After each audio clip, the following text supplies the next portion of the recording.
All right, hey guys, this video is going to go over lesson 6.5, which is writing two-step equations that kind of look like this, that are in this form. Please make sure you have your math book, pencil, calculator if you would like one.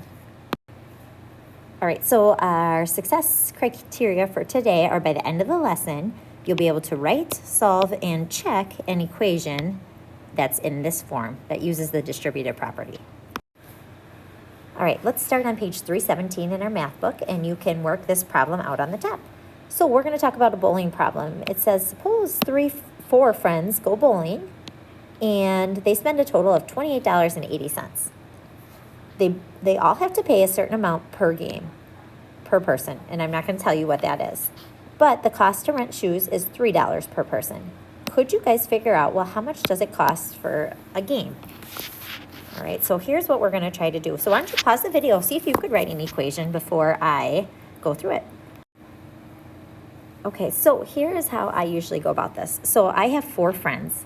They're each going to pay the same amount. They're going to pay for their game. We don't know how much that costs. Let's call that X. So they have to pay for their game, plus they each pay $3 for a pair of shoes. So if it was just me, I'd have to pay this for the game, if I played a game, and this would be my shoes. Okay. Now, if somebody else did that too, one of my friends, they would also have to pay that. And the next person would also have to pay that, and my other friend would have to pay that. So four total people. So another way to write that is, instead of writing x plus 3 plus x plus 3 plus x plus 3 plus x plus 3, is you can write 4 times x plus 3. It's like you have four groups of x plus 3. So here's my four people. They each pay for a game, and they each pay for shoes. Okay, so that's the game. Here's my four people. And the total that they pay is $28.80. I just wrote an equation. Now I can solve this using the methods that we learned the other day in class. Then I could actually use that to solve this equation. So today we're going to focus on writing the equation, solving it, and then checking. All right, so let's go to page 317 and let's see if we can do this. Here is our problem. It has Mr. Vargas. So Mr. Vargas takes his class of 24 students ice skating. So there's 24 kids going. Each student has to pay an entrance fee, which we don't know what that is. Right away, I just kind of think to myself, hey, I do not know what that is. I'll call that X. To enter the rink, and they pay a $4.75 fee to rent skates. The total cost for the students, for the whole group, is $234. I want to know, what is the entrance fee? So again, I don't know that. So first thing I'm going to do is say, hey, I'm going to let, you guys can come off to the side and do this, let X equal the entrance fee. You can use whatever letter you want, but I'm going to use X. Okay, so now let's think about it. If just one student was going, they'd have to pay to get in. There's their entrance fee. Plus, to rent skates, they're going to pay $4.75. So that would be just for one person. I have 24 students going. So I'm going to say, hey, I'm going to have to take that and multiply it by 24. Okay, and then that should equal $234. I just wrote my equation. So please go on the side of your math book, and we're going to solve this. If you didn't write it down in the margin already. So now you guys learned a couple ways to solve this. You can either divide both sides by 24 if you like that way, or I'm going to use the distributive property on this one. So I'm going to do 24 times x, which is 24x, plus I'm going to do 24 times 475, which is 114, and that equals 234. Now your goal is to get the x by itself, so I'm going to subtract 114 from both sides. You guys should be doing this as well. I get 24x equals 120. And then my final step is to divide by 24 on both sides. So I'm just going to grab my calculator. 120 divided by 24 ends up giving me 5. So that means the entrance fee is $5 to get into the ice skating rink. Now, I could also do a check on this. I'm going to just come down to the bottom of my math book page and show you what a check would look like.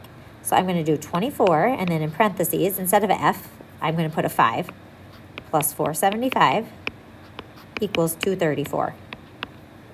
Okay, now to check it, you guys need to do this part first. I'm going to do 5 plus 475, which is 975, and then I'm going to times that by 24. So again, calculator, I'll just kind of work that out quick. So 24 times 975 is 234, which is what I got on the other side as well. So I know my check is correct. So I just wrote an equation, I solved it, and then I checked it. All right, let's skip ahead to page 319 and let's try the check problem. You have the whole page to work this out. So you can use anywhere on page 319 to do this problem with me. It says Mrs. Byers is making 5 costumes that each require 1 3/8 yards of blue fabric and a certain amount of red fabric. Now right away they did not tell me how much red fabric, so maybe I'll just use the letter R for that. It says she uses 8 3/4 yards in all. Write and solve an equation to determine the number of yards of red fabric she will need for each costume. All right, so let's go ahead and start by defining our variable. I'm going to say let R equal the amount of red fabric she needs, because it did not tell us how much she needed. Okay, so she's making 5 costumes. So in each of those costumes, she's going to use 1 3/8 yards of blue, plus she's going to use some red. I do not know how much, so I'm just going to say plus R. Now that's just for 1 costume. I need that for 5 costumes. So I'm going to take that whole amount and I'm going to times it by 5. And then the total that she's using is 8 3/4. Okay, so here is my problem that I am going to need to solve. All right, so first thing I am going to suggest that we do when we're working with fractions is to change these to improper. All right, so let's go ahead and start by doing that. Not the nicest numbers, but you guys have a calculator. So I'm going to times 8 by 1 and then add the top, which is 11 over 8, and then plus R. I still have times 5 equals over here. I'm going to do 4 times 8, which is 32, plus 3 is 35 over 4. So first, that would be the first thing I would do. Okay, now your next step is you can solve this in a couple different ways. You could distribute if you want, or I'll do this one the other way. You could divide both sides of the equation by 5. Okay, so I'm going to divide that side by 5 too. So 5 divided by 5 is just 1. So I'm left with 11/8 plus R equals, here I'm going to do 35 over 4 divided by 5. Okay, I'm just going to write that over here because I have some space. Divide by 5. So I know my rule for division is I keep the first number, change it to times, and then flip this. So I'll put 1 over 5. All right, so now let's actually work this out. So hopefully you guys remember simplifying these before. So I can look diagonally and be like, oh, 5 goes into 5 once. 5 goes into 35 7 times. Now let's times straight across. I get 7 on the top, 4 on the bottom. Equals, on the other side, I have 11/8 plus R. Okay, one more step to get the R by itself. I'm going to subtract 11/8, subtract 11/8. Okay, the 11/8 cancel. I end up with R equals, now my final step, before I can subtract, I need a common denominator. So I'm going to get these both out of 8. So I'm going to double that one, 7 times 2 is 14/8. So 14/8, take away 11/8, I am left with 3/8 yards of red fabric for my final answer. All right, let's try another one. Let's go to page 320 and try the problem on page 320. So on page 320, you can, again, use the whole page wherever you have space. So the side, the top, wherever you have a little space. It says Mr. Singh has 3 sheets of stickers. Okay, that's important. He gave 20 stickers from each sheet to his students and has 12 total stickers left.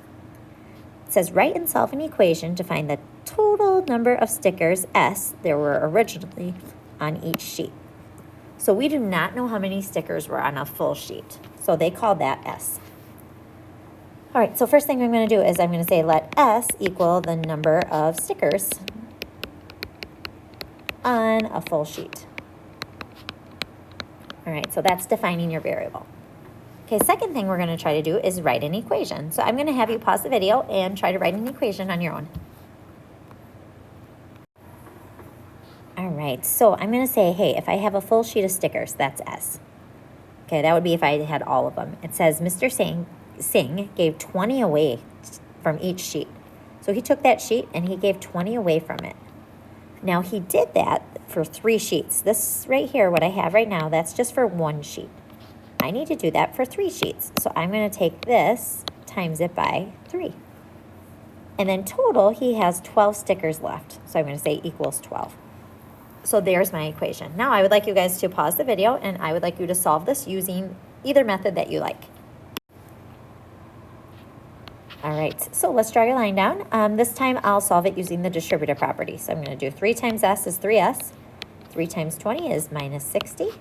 And then I get equals 12. Finally, I'll add 60 to both sides. Again, you guys should have tried to solve this already. I get 3s equals 72. And then divide by 3. I end up with s equals 24. So that means there were 24 stickers on a full sheet. All right, now next thing I would like you to do is to do a check on this problem. So I'd like you to pause the video, find a little space. If it's on the top of this page, that's okay, to show a check. All right, so to do a check, I'm going to rewrite the equation that I have. 3 parentheses. Instead of an s, I'll put in a 24 minus 20 equals 12. Okay, so inside the parentheses, 24 take away 20, that's 4. And I still have to times that by 3. Hopefully that equals 12. Well, 3 times 4 is 12. 12 does equal 12, so I know I did this correctly. All right, let's try one more problem. I want you to pause the video, read through this, and try to do this problem. You can do it anywhere on the bottom of maybe page 321. Just find a little space to try this problem. All right, so Larry went bowling with 3 friends, so total there would be 4 of them. They each bowled 3 games, and they rented shoes for $2. Okay, they spent $32. I want to know, could we write an equation to find the cost per game? Okay, so first of all, there's 4 friends. I'm going to say, okay, there's 4 friends. They're going to rent shoes for $2. So they each have to pay $2, plus they got to pay for their games. So they just didn't do 1 game. If there was 1 game, I'd say, oh, they just have to pay for their game. They each did 3 games. So instead of just a G, I'm going to have to put a 3 games. So each of the 4 people did 3 games. Total, they paid $32. This would be my equation. So this was kind of a tricky one. So now you guys could go ahead and solve this either way you wanted. So I'm going to have you pause the video and solve this problem. All right, this problem, I will divide both sides by 4 first. If you did it the other way, that's fine. I just want to show multiple ways. So that would give me 1. So I just have 2 plus 3g equals 8. I'm going to subtract 2 from both sides. I get 3g equals 6. Divide by 3. G equals 2. So each game cost me $2 for a game. All right, so our learning goal was that we could write, solve, and check 2-step equations that use the distributive property. So now you are going to practice with a class kick. Please do your best on this class kick. At least try the problems. If you were stuck on them, your teacher will go over them on Monday with you. So just try your best on it. And if you get stuck, that's okay. We'll do more of these on Monday.